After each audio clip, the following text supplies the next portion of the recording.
Hello everyone. ये हमारे geography के 500 एमसीक्यूज़ सीरीज़ का सेकंड वीडियो है। इसके पहले पार्ट में मैंने सोलर सिस्टम का चैप्टर कवर किया था थ्रू एमसीक्यूज़, जिसमें अराउंड 30 एमसीक्यूज़ हमने सॉल्व किए थे साथ में। 30 एमसीक्यूज़ में हमने star formation, volcanic eruption, earthquake, solar system के बारे में जितने भी डिटेल में कॉन्सेप्ट थे साथ में ही साथ क्लियर किए थे हमने। सो अगर आपने वो पहला वीडियो नहीं देखा है तो पहला वीडियो कवर कर लीजिएगा। उस पहले वीडियो में 2-3 क्वेश्चन बच गए थे, तो वो वहाँ से आज हम शुरुआत करेंगे। उसके बाद सेकंड चैप्टर पे मूव ऑन करेंगे, जो कि है डिस्ट्रीब्यूशन ऑफ कॉन्टिनेंट्स। तो वो चैप्टर भी काफ़ी इंपॉर्टेंट है, क्योंकि बहुत सारे क्वेश्चंस मतलब आए हुए हैं रिगार्डिंग प्लेट बाउंड्रीज़ की, या convergence of plate boundaries between Indian and Eurasian plate boundary. तो ऐसे करके क्वेश्चंस आए हुए हैं, तो ये चैप्टर भी हम कवर करेंगे, आज ही पूरा कवर कर लेंगे। सो स्टार्ट करते हैं हमारे सेकंड लेक्चर से। तो कहाँ से स्टार्ट करना था, एक जस्ट सेकेंड, ये 31 क्वेश्चन नंबर से स्टार्ट करना था। तो लेट्स गेट स्टार्ट। ये पहला क्वेश्चन है, इसमें ये पूछ रहा है कि कुछ एक्टिव वॉल्केनोज दिए हुए हैं और कौन सी कंट्री के हैं, ये पूछ रहा है इसमें। तो ये काफ़ी फैक्चुअल क्वेश्चन है, ये आप यहीं पे याद कर लीजिएगा। जैसे मैं इसमें सबसे ज़्यादा मोस्ट इम्पॉर्टेंट माउंट मेरापी है। माउंट मेरापी जो है इंडोनेशिया में है, तो माउंट मेरापी को इंडोनेशिया से मैच करेंगे तो डायरेक्ट आंसर आ जाएगा, क्योंकि एक ही में डी को 1 से मैच करना है, तो दिस इज़ आंसर। तो इसके हिसाब से वाइट आइलैंड जो होगा न्यूजीलैंड में है। ये दो आपको याद रखना है, mount Merapi and white island. Mount Merapi is in Indonesia, white island is in New Zealand. तो ऐसे करके आप लोकेशन वाले भी जो क्वेश्चन हैं वो भी टैकल कर पाएंगे। So moving on to the next question. Okay, ये कुछ स्टेटमेंट हैं, इसमें करेक्ट कंसिडर करना है। ठीक है, पहला स्टेटमेंट कह रहा है कि extrusive igneous rocks are fine grained whereas intrusive igneous rocks are coarse grained. ये इग्नियस रॉक के टाइप्स के बारे में कुछ क्वेश्चन है। ये मैंने लास्ट वीडियो में बताया था आपको कि इग्नियस रॉक जो होती हैं 2 टाइप की होती हैं।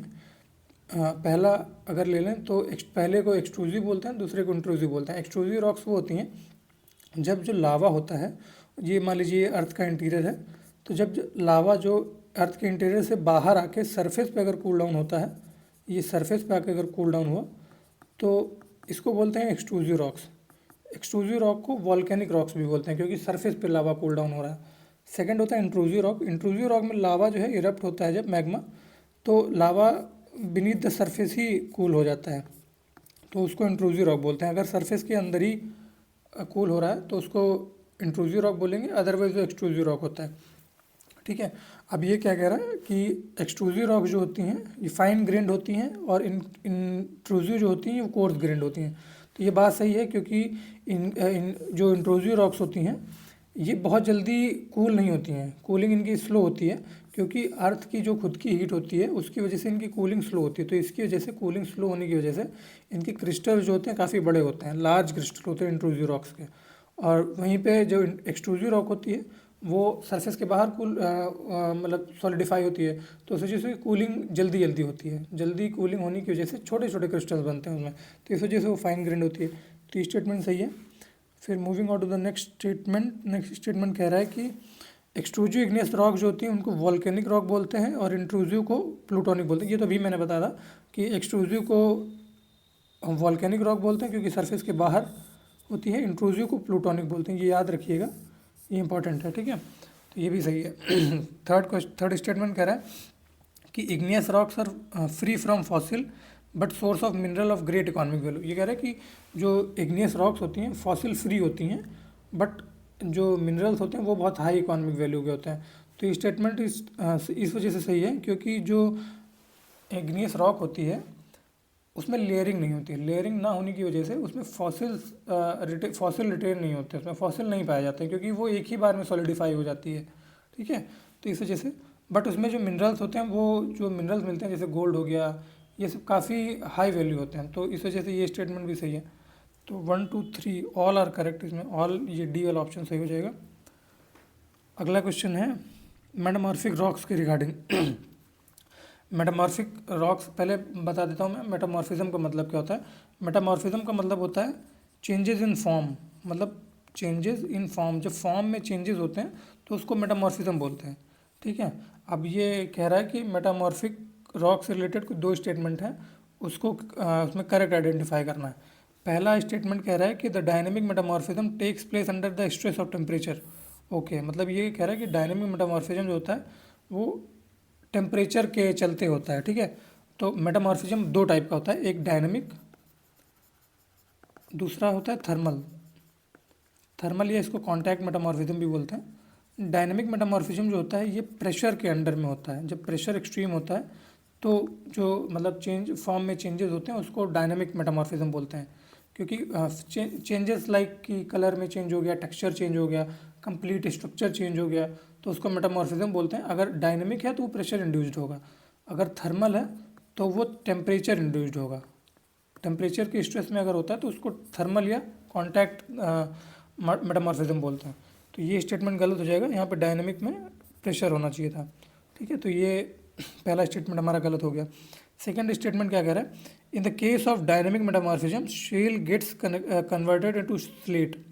ये कह रहा है कि डायनेमिक मेटामॉर्फिज्म में शेल जो होती है वो स्लेट में कन्वर्ट होती है। तो ये डायनेमिक मेटामॉर्फिज्म में नहीं होता, ये थर्मल मेटामॉर्फिज्म में होता है कि शेल जो है स्लेट में कन्वर्ट हो। डायनेमिक मेटामॉर्फिज्म में जो सेल होती है वो सिस्ट में कन्वर्ट होती है। SCIST करके स्पेलिंग होती है, सिस्ट ये स्पेलिंग चेक कर लेना, आप सिस्ट बोलते हैं इसको, ठीक है। तो ये भी हमारा गलत हो जाएगा। तो इसके हिसाब से तो इसमें क्या करेक्ट क्या है, नीदर, नीदर सही हो जाएगा, ठीक है। ये सारे क्वेश्चंस कंप्लीट हो गए हैं, जो लास्ट 3 सवाल बचे हुए थे। अब आज से स्टार्ट करना है हमको, नेक्स्ट चैप्टर हमारा है डिस्ट्रीब्यूशन ऑफ कॉन्टिनेंट्स, ठीक है। तो इसमें कॉन्टिनेंट्स के डिस्ट्रीब्यूशन हम जैसे प्लेट बाउंड्रीज वगैरह पढ़ेंगे, types of plate boundaries and कौन कौन सी प्लेट कहाँ कहाँ कन्वर्ज हो रही है, ये इस चैप्टर का मेन एसेंस है। तो स्टार्ट करते हैं। पहला क्वेश्चन है कि कुछ प्लेट्स बाउंड्री दी हुई हैं और उनका नेचर पूछ रहे हैं, ठीक है। जैसे ट्रांसफॉर्म बाउंड्रीज हो गई, कन्वर्जेंट बाउंड्री हो गई, डाइवर्जेंट बाउंड्री हो गई। तो मैं एक एग्जाम्पल के थ्रू थोड़ा सा आपको समझा देता हूँ कि इनका मतलब क्या होता है। जैसे कन्वर्जेंट का मतलब होता है, तो जैसे ये दो प्लेट अगर हम कंसिडर कर लें, दो प्लेट हो गई, तो कन्वर्जेंट बाउंड्रीज़ में टेंशनल ये अगर फोर्स ले लें तो ये टेंशनल फोर्स होता है एक दूसरे की तरफ लगता है, ये इधर पुश हो रही है, ये इधर पुश हो रही है, ठीक है। एंड डाइवर्जेंट बाउंड्री में फोर्स होता है, टेंशनल फोर्स अपोजिट डायरेक्शन में लगता है, तो ये इधर पुश हो रही है, ये इधर पुश हो रही है, तो ये बीच में फॉल्ट क्रिएट हो जाता है, ठीक है। तो यहाँ पे फिर ओशंस वगैरह फिलअप हो जाता है, तो ये कन्वर्जेंट, ये डाइवर्जेंट हो गया, ठीक है, ये स्ट्रेच हो रही है।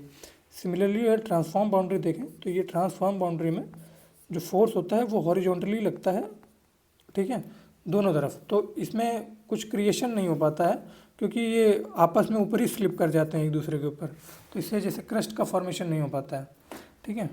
तो अब स्टार्ट करते हैं, अब शायद बेटर समझ में आएगा आपको ट्रांसफॉर्म बाउंड्री क्या होता है।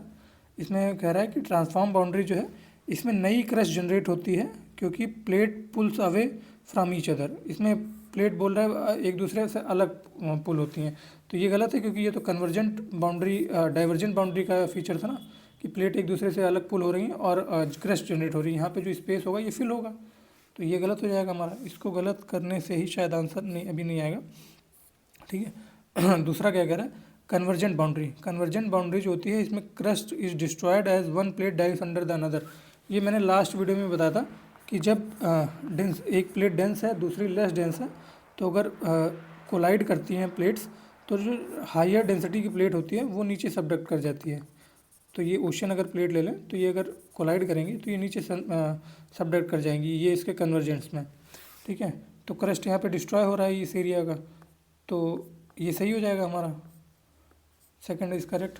थर्ड इज़ डाइवर्जेंट बाउंड्री में कह रहा है ये रिफ्ट क्रिएट करता है, नया ओशंस क्रिएट करता है। हाँ, ये मैंने यहीं पे बताया था आपको कि ये भी डाइवर्ज होगा, तो यहाँ पे जो वॉल्केनोज होंगे, जो भी मतलब ये डाइवर्ज होने की वजह से यहाँ पे रिफ्ट एक क्रिएट हो जाएगी, फिर उसको ओशंस मतलब वाटर के थ्रू फिल हो जाएगा तो ओशंस हो जाएगा।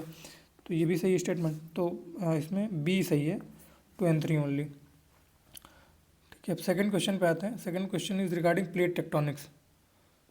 इसमें पूछ रहा है प्लेट टेक्टोनिक्स के बारे में कुछ स्टेटमेंट है, इनको सही या गलत में, हाँ गलत बताना है इसको, ठीक है। पहला स्टेटमेंट कह रहा है the plates are not fixed and move horizontally over the asthenosphere. कह रहा है कि प्लेट जो होती हैं वो फिक्स्ड नहीं है एंड मूव करती रहती हैं एस्थेनोस्फेयर के ऊपर। एस्थेनोस्फेयर जो होता है ये मेंटल का पार्ट होता है, क्योंकि मेंटल में रेडियो एक्टिव डिके होता रहता है, तो जिसकी वजह से वहाँ पे कन्वेक्शनल करंट्स चलती रहती हैं। इसी के कारण जो प्लेट्स होती हैं वो एक जगह पे स्टिल ना रह के मूव करती रहती हैं। तो ये स्टेटमेंट हमारा सही हो जाएगा। And the second statement is कि the continental rocks are much younger than ocean crust rock. ये कह रहा है कि कॉन्टिनेंट्स की जो रॉक है वो ज़्यादा यंग है as compare to ocean crust rock. अभी मैंने ऊपर आपको बताया था कि जहाँ पे डाइवर्जेंट बाउंड्रीज होती हैं वहाँ पे क्रस्ट का फॉर्मेशन होता है, ठीक है। तो डाइवर्जेंट मतलब जैसे ओशंस में मिड ओशियनिक रिजेस जो होती हैं वहाँ पे डाइवर्जेंट बाउंड्रीज होती हैं, तो प्लेट एक दूसरे से अलग पुल हो रही होती हैं। फिर अगर वहाँ पे कुछ वॉल्केनिक एक्टिविटी होती है तो उसकी वजह से वहाँ पे क्रस्ट फॉर्म होती रहती है। क्रस्ट का फॉर्मेशन कॉन्टीन्यूसली होता रहता है।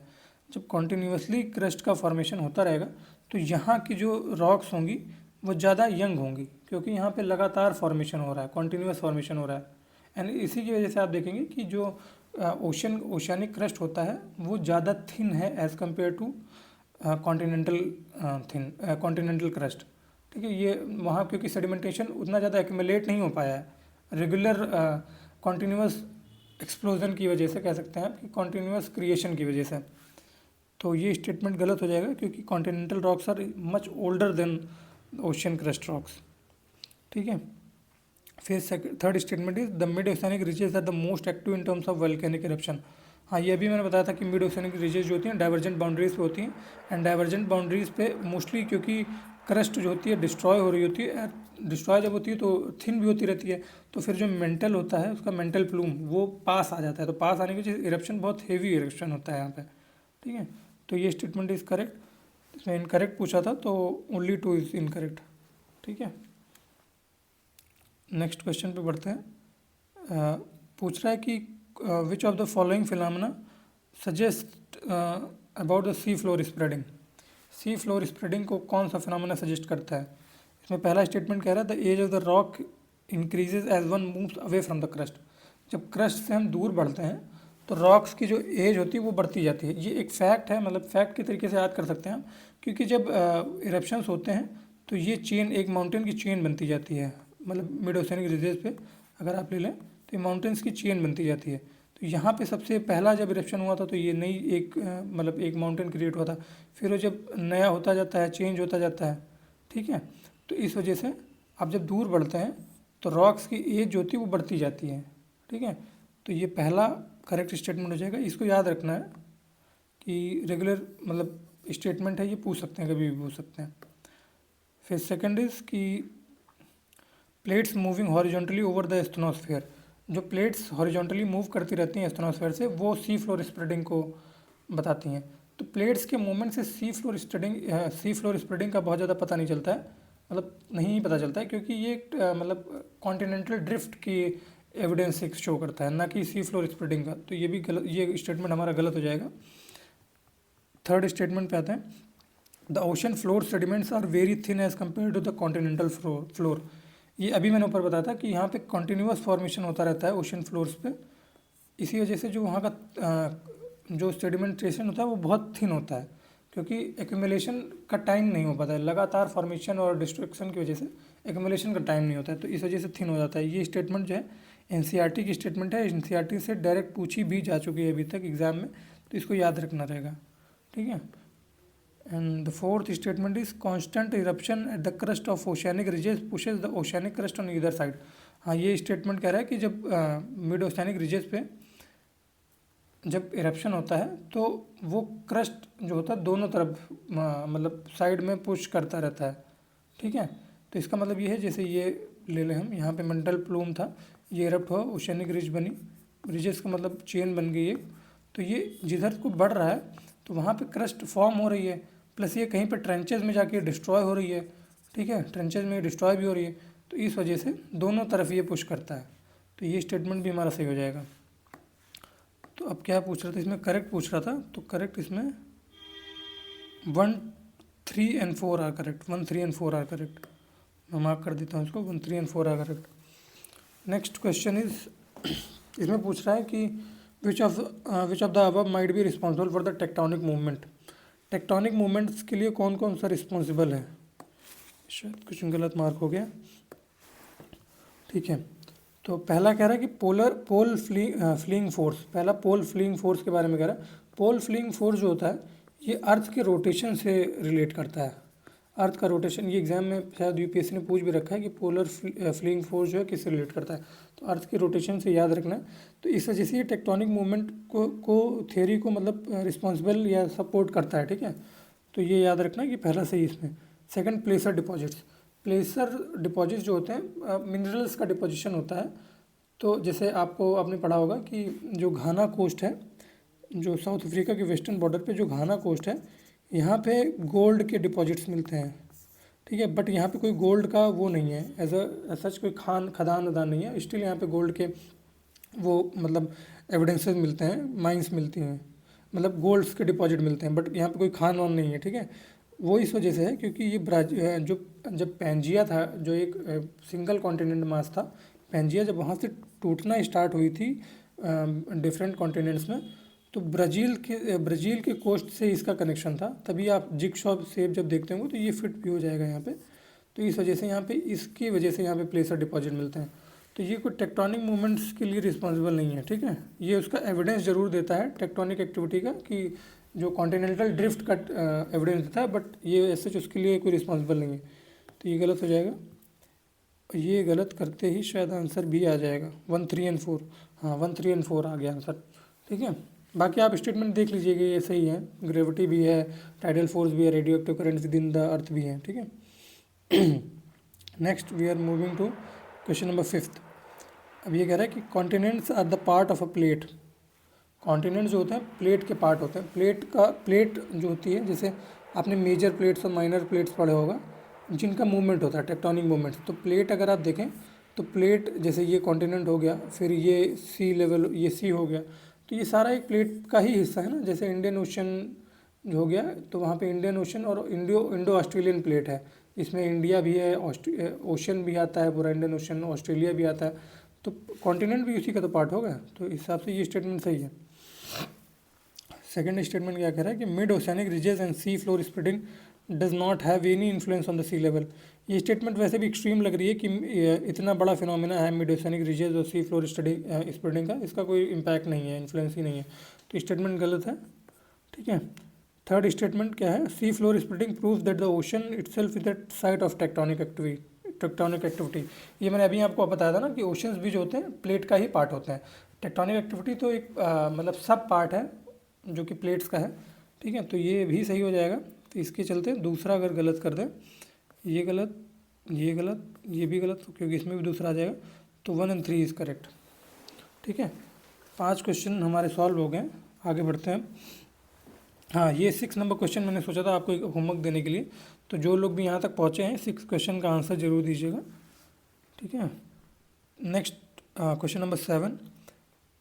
In the context of plate movement consider the following statement. Plate movement के रिस्पेक्ट में कुछ स्टेटमेंट्स हैं, इनको कंसिडर करना है। करेक्ट पूछ रहा है इसमें। The rate of the plate movement is uniform through out. ये कह रहा है कि जो प्लेट्स का मूवमेंट है वो यूनिफॉर्म है थ्रू आउट, जितनी भी जगह पे प्लेट्स हैं। तो ये स्टेटमेंट ऑब्वियस ही गलत हो जाएगा, क्योंकि प्लेट का मूवमेंट जो है बहुत ज़्यादा वैसे ही प्लेट्स मूव नहीं करती हैं। प्लेट्स का एवरेज मूवमेंट अगर आप देखेंगे तो साल में 1 इंच या 1 से 2 इंच का ही मूवमेंट होता है, ठीक है। और ये यूनिफॉर्म डायरेक्शन, मतलब हर डायरेक्शन में यूनिफॉर्मली नहीं मूव करती, कोई स्लो मूव करती है, कोई फास्ट मूव करती है, ठीक है। अगर प्लेट स्लो मूव करती है तो उससे डिफरेंट तरीके के मतलब फॉर्मेशन क्रिएट होते हैं। अगर फास्ट मूव करती है तो उससे डिफरेंट तरीके से होते हैं। तो ये भी गलत हो जाएगा, ये स्टेटमेंट हमारी गलत है। सेकंड स्टेटमेंट क्या कह रहा है कि सी floor spreading occurs at the convergent plate boundaries. ये कह रहा है कि सी फ्लोर स्प्रेडिंग जो होती है कन्वर्जेंट प्लेट बाउंड्रीज पर होती है। कन्वर्जेंट के बारे में बताया था कि मैंने आपको कि एक टेंशनल फोर्स जो है एक ही तरफ सामने की मतलब सेम डायरेक्शन में लगता है। तो इसकी वजह से तो सी फ्लो स्प्रेड कहाँ हो रहा है, इसकी वजह से तो कोलिजन होगा।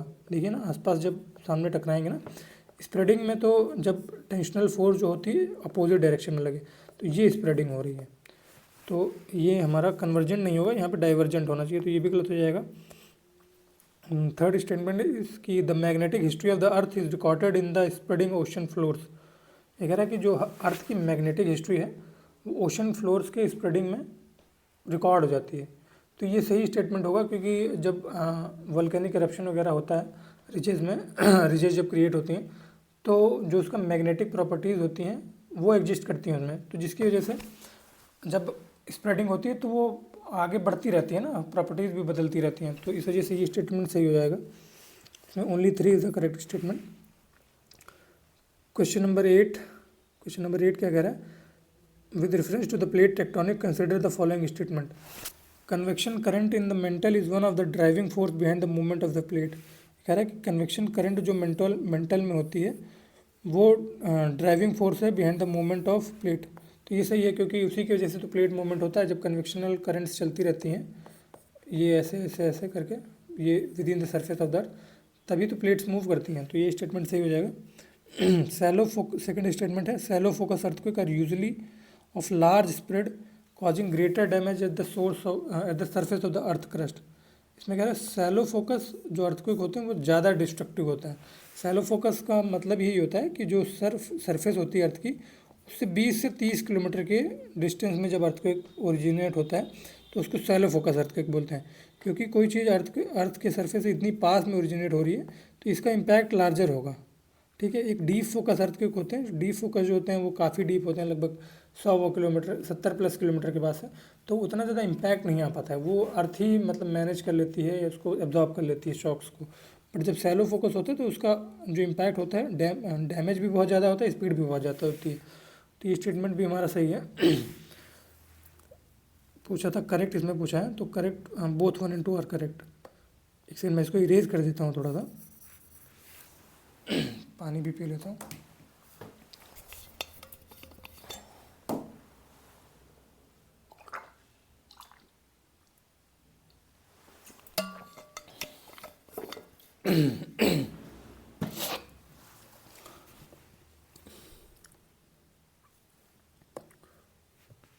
क्वेश्चन नंबर 8 तक के हमने सॉल्व कर लिया।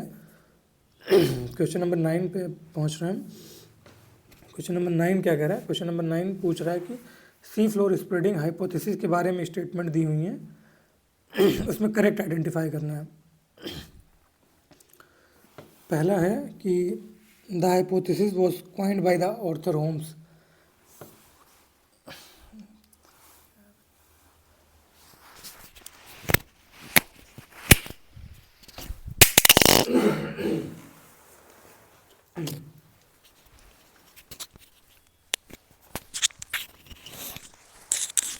पहला स्टेटमेंट कह रहा है कि जो सी फ्लोर स्प्रेडिंग हाइपोथेसिस है उसको ऑर्थर होम ने कॉइन किया था, तो ऑर्थर होम्स ने नहीं, हैरी हेस ने किया था, तो ये पहला ही स्टेटमेंट गलत हो जाएगा। ये याद रखिएगा कि सी फ्लोर स्प्रेडिंग हाइपोथेसिस जो है हैरी हेस ने दी है, HARRY हैरी हेस। ठीक है, तो ये गलत है। ये गलत करने से ही शायद आंसर आ जाएगा, बट स्टिल हम सारे जो एग्जाम्पल हैं ऑप्शन वो भी कंसिडर करेंगे। ये कह रहा है कि rocks closer to the mid oceanic ridges have normal polarity and are the youngest। जो रॉक्स मिड ओशियनिक रिजेस में क्लोज होती हैं, जैसे ये पास वाली जो रॉक होगी, यहाँ पे समझ लीजिए रिज थी, तो ये जो पास में रॉक होंगी ये यंग होंगी। यंग इस वजह से होंगी क्योंकि यहाँ पे नया फॉर्मेशन हो रहा है, कॉन्टीन्यूस फॉर्मेशन जब होता है तो, और प्लेट एक्टिविटीज़ की वजह से प्लेट्स जो होती हैं जो मूव करती हैं तो उनके अंदर का हॉट जो मैग्मा होता है वो भी मूव करता है। ठीक है, तो इस वजह से ये रेगुलर बेसिस पे जब इरप्शन होगा तो ये जो रिजेस में जो पास की रॉक्स होंगी वो ज़्यादा यंग होंगी, तो ये सही है। और जब यंग होंगी तो उनकी पोलैरिटी भी जो होगी वो भी नॉर्मल होगी, तो ये स्टेटमेंट भी सही है हमारा। थर्ड स्टेटमेंट क्या कह रहा है, ocean crust rocks are much younger than the continental rocks. ये तो अभी ऊपर स्टेटमेंट आया था कि इसमें उल्टा था कि ओशन क्रस्ट जो होती हैं रॉक वो ज़्यादा पूरा नहीं होती हैं, ये कह रहा था। तो ये तो नहीं होती हैं क्योंकि कॉन्टीन्यूस फॉर्मेशन होता रहता है, तो ये स्टेटमेंट भी सही है। ऊपर आया था वो स्टेटमेंट शायद गलत था, उसमें अपोजिट लिखा हुआ था। क्वेश्चन नंबर 10 का पहला स्टेटमेंट है कि hotspot develop near the plate boundaries. ये कह रहे हैं कि हॉटस्पॉट जो होते हैं, हॉटस्पॉट्स का मतलब ये होता है कि जहाँ पे वॉल्केनिक इरप्शन ज़्यादा होते हैं, वॉल्केनिक इरप्शंस के हॉटस्पॉट होते हैं, मतलब यहाँ पे ज़्यादा हो रहा है। ठीक है, और ये कह रहे हैं कि प्लेट बाउंड्रीज़ के नियर होते हैं। प्लेट बाउंड्रीज से ऐसा कोई उसका रिलेशन नहीं है, उसका रिलेशन मोस्टली अगर आप देखेंगे तो जो हॉटस्पॉट होते हैं जहाँ पे मेंटल प्लूम होता है, मेंटल प्लूम वो एरिया होता है जहाँ का जो मैग्मा होता है वो उसके सराउंडिंग से ज़्यादा गर्म होता है। जैसे ये मान लीजिए मेंटल प्लूम है, ये सरफेस हो गया हमारा अर्थ का, तो ये एक मैग्मा चैम्बर है। अगर ये मैग्मा चैम्बर का जो लावा है, मैग्मा है, ये अगर ज़्यादा हॉट है सराउंडिंग से, तो इसको हम मेंटल प्लूम बोलेंगे। और जहाँ पे ज़्यादा हॉट होगा तो वहाँ पे क्रस्ट की थिनिंग होने लगेगी। थिनिंग होने का मतलब क्रस्ट पतला होने लगेगा गर्मी की वजह से, मेल्टिंग की वजह से। तो जब थिनिंग होगी तो यहाँ पे इरप्शन भी बहुत हेवी होते हैं, इरप्ट करने का स्पेस ज़्यादा होता है, तो इरप्शन भी बहुत हेवी होता है। तो ये प्लेट बाउंड्री से रिलेशन नहीं है, इसका मेंटल प्लूम से रिलेशन है। तो पहला गलत हो जाएगा, इरेज भी करते रहता हूँ साथ में। सेकंड कह रहा है कि hotspot can be use to track plate movement.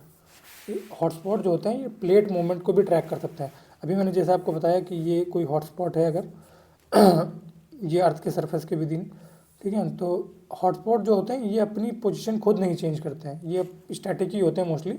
But ये जिस प्लेट के साथ अटैच्ड होते हैं, जिस प्लेट में होते हैं, वो प्लेट जब मूव करती है तो ये भी मूव करते रहते हैं साथ में। ये खुद तो मूव नहीं करते हैं, लेकिन ये प्लेट के साथ ही, जैसे ये यहाँ पे प्लेट आगे बढ़ गई तो ये भी इधर मूव कर गया।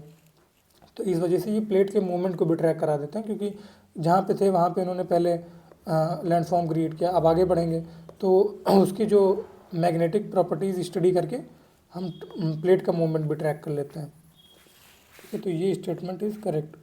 इसमें पूछा था करेक्ट, तो only 2 is correct. Question number 11 question number 11 क्या कह रहा है, in the context of distribution of continent ocean consider the following statement. पहला स्टेटमेंट है कि the location of ocean and the land masses influences the earth system. जो ocean और land mass की लोकेशन होती है वो अर्थ सिस्टम को इन्फ्लुएंस करती है। मतलब जैसे ओशन है, ये लैंड मास हो गया, ये ओशन हो गया, ठीक है, तो इसकी जो पोजीशन है ये भी मतलब अर्थ सिस्टम को इम्पैक्ट करती हैं। तो डेफिनेटली करती हैं, क्योंकि जिस हिसाब से इंसोलेशन होगा, तो क्योंकि अर्थ का क्या क्रस्ट का काम होता है उसको एब्जॉर्ब करना, सन की रेज को एब्जॉर्ब करना, वेरएज जो वाटर होता है वो हीट रिटेन करता है या रिफ्लेक्ट कर देता है। तो इस रिटेंशन हीट के टेम्परेचर बैलेंस में भी जो लोकेशन ऑफ लैंड मास है और ओशन है ये बहुत हेल्प करता है। तो इस वजह से ये सही स्टेटमेंट है। सेकेंड स्टेटमेंट क्या कह रहा है, the basaltic magma erupts out of mid oceanic ridges. Basaltic कह रहा है कि जो बसाल्टिक मैग्मा होता है वही वो इरप्ट करता है मिड ओशियनिक रीजेस से, क्योंकि बसाल्टिक जो मैग्मा है ये सबसे ज़्यादा कॉमन मैग्मा है, इसीलिए बसाल्ट की रॉक जो होती है सबसे ज़्यादा मतलब इंडिया में मतलब हर कहीं मिलती हैं बसाल्ट की रॉक्स। तो बसाल्टिक मैग्मा ही मिड ओशियनिक रीजेस पे निकलता है। ये भी स्टेटमेंट सही है। Both 1 and 2 are correct. ये स्टेटमेंट याद कर लीजिएगा, ऐसा कुछ इसमें समझाने जैसा है नहीं, इसलिए मैं याद बता देता हूँ कि आप इसको याद कर लें। Second question, question number 12। हाँ, ये क्वेश्चन भी आप क्वेश्चन नंबर 6 और 12 ये 2 क्वेश्चन आपको होमवर्क में है, तो आपको करना है। ठीक है, मैंने प्लेसर डिपॉजिट्स के बारे में ऊपर बता रखा था, इस वजह से मैं बोल रहा हूँ कि इसको करिएगा। Question number 13, question number 13 is about plate tectonic. Plate tectonic के बारे में कह रहा है कि the plate boundaries influences the distribution of natural resources. जो प्लेट बाउंड्रीज होती हैं वो नेचुरल रिसोर्स के डिस्ट्रीब्यूशन को इन्फ्लुएंस करती हैं। डेफिनेटली इन्फ्लुएंस करेंगी, क्योंकि जहाँ पे भी वोल्केनिक इरप्शन होता है, जैसे जो मैंने बताया था कि हॉटस्पॉट जो होता है वो प्लेट्स के साथ मूव करता रहता है, तो वोल्केनो के साथ बहुत सारी चीज़ें, बहुत सारे मिनरल्स बाहर आते हैं। ठीक है, जैसे गोल्ड के डिपॉजिट्स आते हैं, आयरन के डिपॉजिट्स आते हैं, तो वोल्केनो अपने साथ अपने साथ भीतर की बहुत सारी चीज़ें लेके आता है। तो जब प्लेट बाउंड्रीज होती हैं तो डेफिनेटली वो जहाँ पे कन्वर्जेंस होगा तो वहाँ पे, क्योंकि अर्थ होगी वहाँ पे सबडक्ट करेगी, तो बहुत सारा मेंटल प्लूम से मैग्मा बाहर आएगा। तो इस वजह से ये मैग्मा के साथ साथ बहुत सारे नेचुरल रिसोर्सेज भी बाहर आएंगे। तो ये मतलब सही स्टेटमेंट है। सेकेंड स्टेटमेंट क्या कह रहा है, the gold deposits are found in the rocks of active volcano. अभी मैंने बताया था कि गोल्ड के डिपॉजिट्स भी मिलते हैं, आयरन के डिपॉजिट्स मिलते हैं वोल्केनो में, तो एक्टिव वोल्केनो में ये बाहर भी आते हैं इसके साथ में, तो ये भी सही हो जाएगा। पूछ रहा था इसमें इनकरेक्ट, तो इनकरेक्ट हो जाएगा नीदर नॉर। ठीक है, क्वेश्चन नंबर 14 के बारे में, इंडियन प्लेट के बारे में पूछा है इसमें। कह रहा है कि the Eurasian plate have been sinking below the Indian plate to form the Himalaya. ये आपने पढ़ा होगा कि इंडियन प्लेट और यूरेशियन प्लेट जब टकराती है तो उसके टकराने से हिमालयाज़ का राइज हो रहा है, और हिमालयाज आर स्टिल राइजिंग, क्योंकि वो कोलिजन जो है स्टिल हो रहा है लगातार प्रभाव से। बट इसमें कह रहा है कि यूरेशियन प्लेट जो होती है वो सिंक कर रही है बीनीथ द इंडियन प्लेट।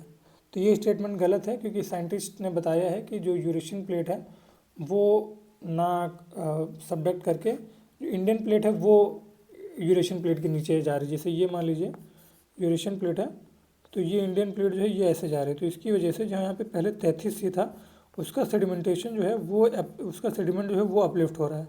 तो इसी वजह से इसकी हिमालयाज़ की हाइट भी अभी और बढ़ती लगातार जा रही है लगातार कोलिजन की वजह से।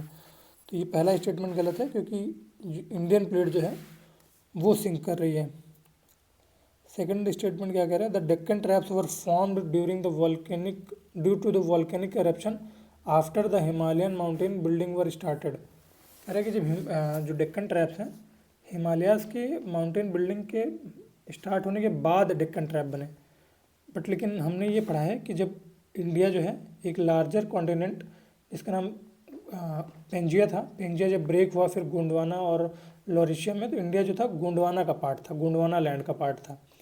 तो जब इंडिया नॉर्थवर्ड अपनी जर्नी कर रहा था तो नियर द मडगास्कर आइलैंड, जो मडगास्कर का आइलैंड है अभी करंट में, तो वहाँ पे एक रियूनियन हॉटस्पॉट था। तो रियूनियन हॉटस्पॉट के पास बहुत सारी वॉल्केनिक एक्टिविटी हुई जिसकी वजह से डेक्कन ट्रैप्स का फॉर्मेशन हुआ। और जब इंडिया और ऊपर की जर्नी अपनी तय कर लेता है तब जाकर कहीं वो यूरेशियन प्लेट से टकराता है, फिर हिमालय अपलिफ्ट होते हैं। तो इसका मतलब ये है कि डेक्कन ट्रैप जो है पहले फॉर्म हुए थे, हिमालयंस का फॉर्मेशन उसके बाद में हुआ है। तो ये स्टेटमेंट भी आपको याद रखना है कि डेक्कन ट्रैप्स पहले फॉर्म हुए हैं उसके बाद हिमालयस फॉर्म हुए हैं। ओके, तो ये स्टेटमेंट जो है ये स्टेटमेंट गलत हो जाएगी, क्योंकि डेक्कन ट्रैप्स पहले फॉर्म हुए हैं। अब थर्ड स्टेटमेंट कह रहा है कि Indian plate boundary include both convergent and divergent boundary. Indian plate boundary जो है बोथ मतलब दोनों तरीके, कन्वर्जेंट और डाइवर्जेंट दोनों तरीके की बाउंड्री इंक्लूड करता है। तो अभी मैंने बताया था कि यूरेशियन और इंडियन में तो कन्वर्जेंस हो रहा है, बट अगर डाइवर्जेंस बाउंड्री का एग्जांपल आप देखेंगे तो Indian plate Indo Australian plate जो है वो अंटार्कटिका की प्लेट जो है उससे डाइवर्जेंट कर रही है, डाइवर्जेंस हो रहा है वहाँ पे। तो ये दोनों करता है, ये स्टेटमेंट सही हो जाएगा। इसमें पूछा था गलत इनकरेक्ट पूछा था, तो पहला और दूसरा is incorrect, first and second is incorrect. Question number 15 पे आते हैं। क्वेश्चन नंबर 15 कह रहा है कि in the context of the distribution of the ocean and continents consider the following. पहला कह रहा है the mid Atlantic ridges runs through island. Iceland के पास से आइसलैंड के को पार करते हुए मिड अटलांटिक रिज निकलती है। तो ये फैक्ट है कि मिड अटलांटिक रिज जो है आइसलैंड के थ्रू गुजरती है, तो ये सही है क्योंकि फैक्ट है ये। Second statement, Japan is situated along the Pacific ring of fire. ये भी फैक्ट है, ये पता भी होगा आपको कि जापान जो है पैसिफिक रिंग ऑफ फायर पे सिचुएटेड है, इसी वजह से वहाँ पे वॉल्केनिक एक्टिविटीज़ बहुत होती हैं और वहाँ पे अर्थक्वेक्स भी बहुत आता है। ठीक है, तो ये स्टेटमेंट भी करेक्ट है। थर्ड स्टेटमेंट कह रहा था east African rift valley is developing convergent plate boundary. जो ईस्ट अफ्रीका रिफ्ट है वो कन्वर्जेंट प्लेट बाउंड्री क्रिएट कर रहा है। तो जैसे ये अफ्रीकन का मैं थोड़ा सा मैप क्रिएट करने की कोशिश करता हूँ, ये ऐसे करके ऐसे कुछ है मैप उसका अफ्रीका का। तो अफ्रीका का जो ईस्टर्न पार्ट है, ये पार्ट ये अफ्रीका से अलग हो रहा है। अफ्रीका से अलग इस वजह से हो रहा है क्योंकि जो सोमालिया प्लेट है और ये जो इधर ईस्टर्न साइड्स की प्लेट है, ये दोनों प्लेट आपस में डाइवर्ज कर रही हैं। तो डाइवर्ज की वजह से यहाँ पे एक डिप्रेशन क्रिएट हो रहा है, इसको शायद अफार ट्रायंगल भी बोलते हैं।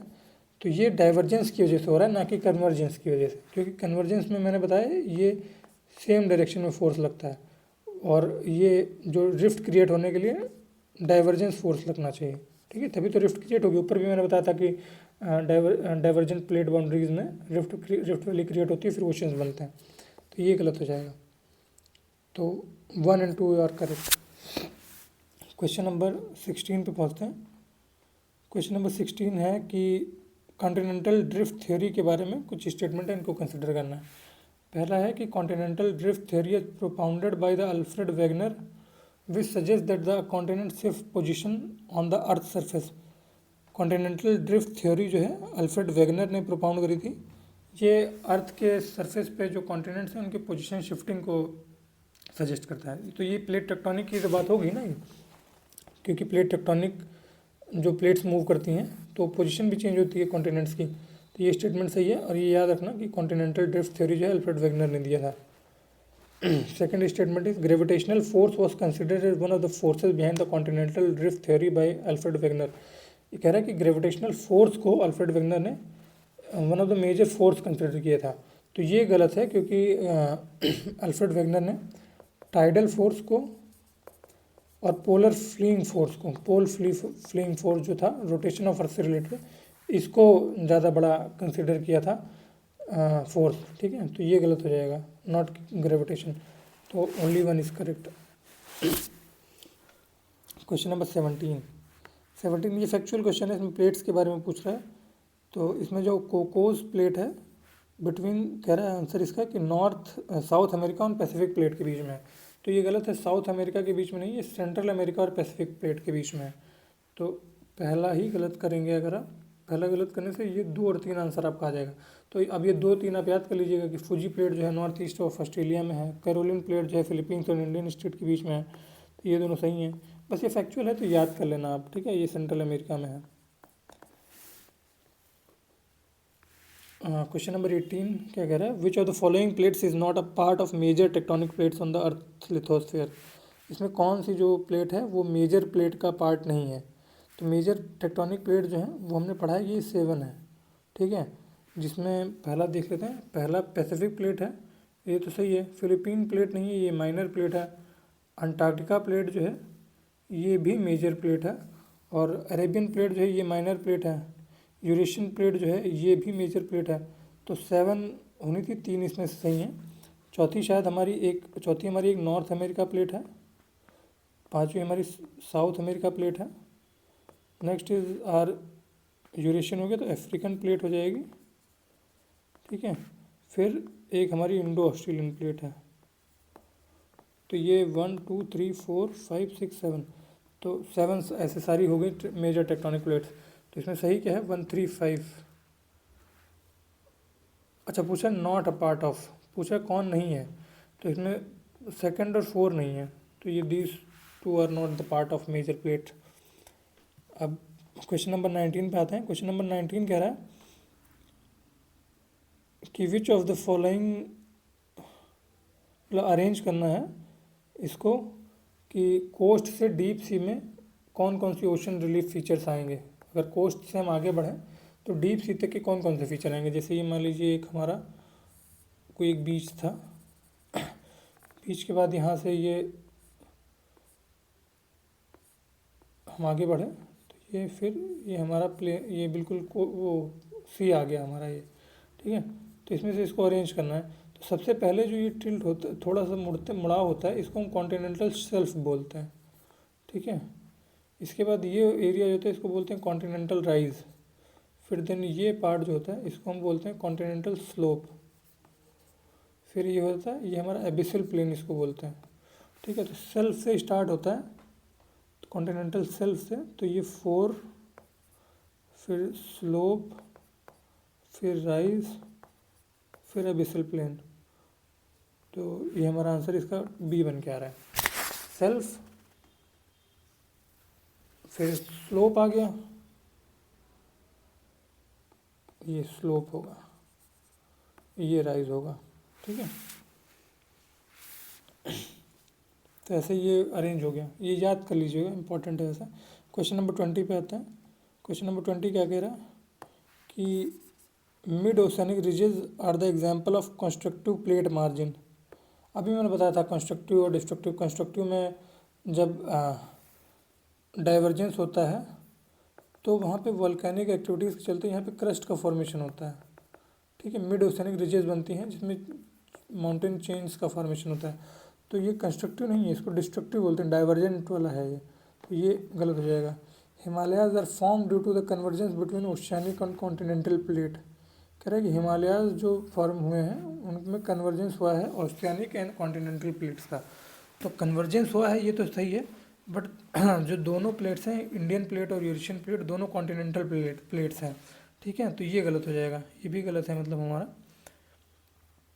इसमें करेक्ट पूछ रहा है